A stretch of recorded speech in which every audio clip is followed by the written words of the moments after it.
Guys, I'm so fucking tired.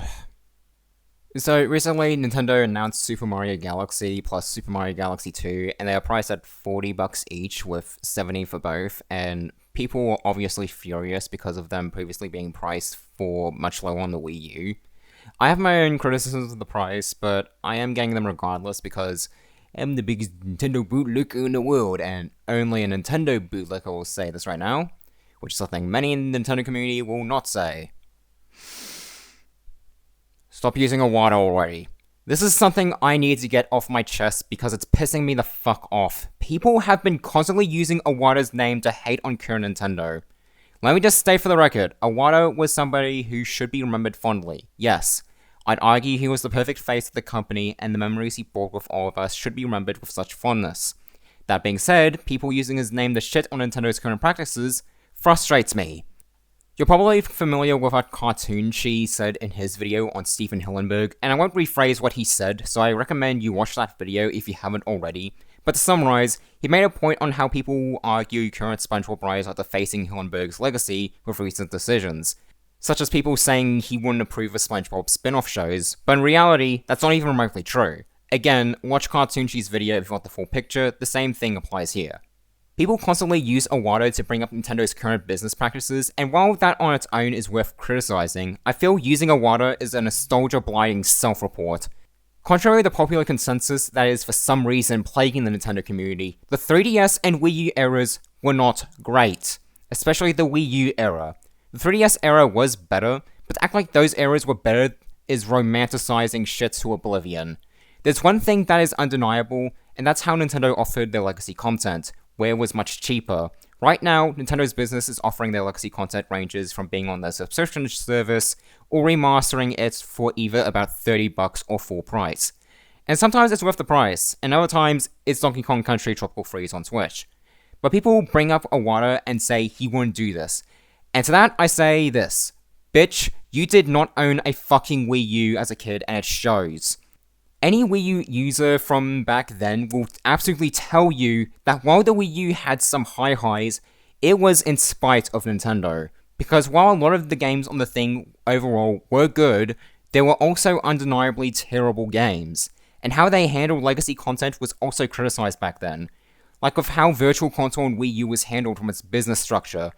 If you wanted to transfer content that you had from your Wii to the Wii U, you had to pay for an upgrade. Sure, it was a small fee, but it's still questionable why you had to pay for the ability to save state. And Nintendo having lower prices on their system was something that they had to do from a business perspective. The Wii U era was one of Nintendo's worst financial eras, and something they have a ton of regret over. The Year of Luigi, ironically enough, was a key example of this. As much as we criticize Nintendo, one element is maintaining the company from Iwata, being with how they treat their employees.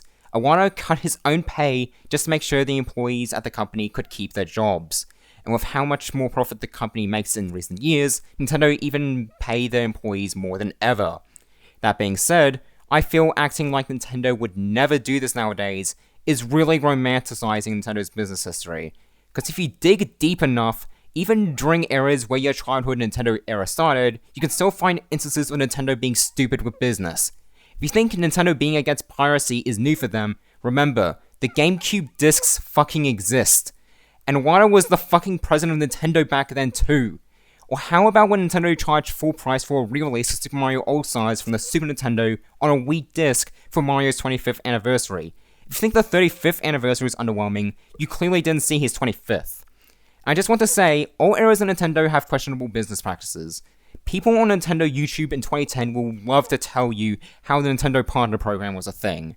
We should be grateful they were smart enough to throw that god-awful service into the Shadow Realm. This is not to say Nintendo is above criticism. Nintendo has done plenty of questionable things over their time as a company that is worthy of pointing out and criticizing. My issue is people using a dead man just to hate on a company that worked there.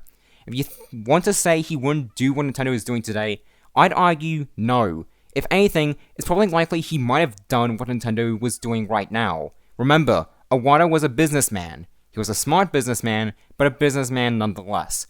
It did make him a bad man, and he did bring a lot of joy to people within the gaming industry, just like Reggie did. But we don't need to bring up his legacy just to shit on Nintendo. I don't care if you make shitting on Nintendo your entire personality, but where I draw the line is when you bring up a dead man and acting like he wouldn't do this.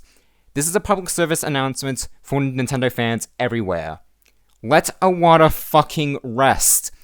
I'm getting sick and tired of people bringing him up in the midst of criticism levied towards the company. It's a very cheap form of criticism towards the company when you should be bringing up actual reasons why you don't agree with decisions the company make.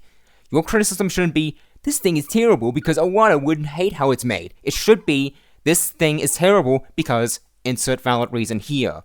Before you say it, no, this isn't me defending the billion-dollar company.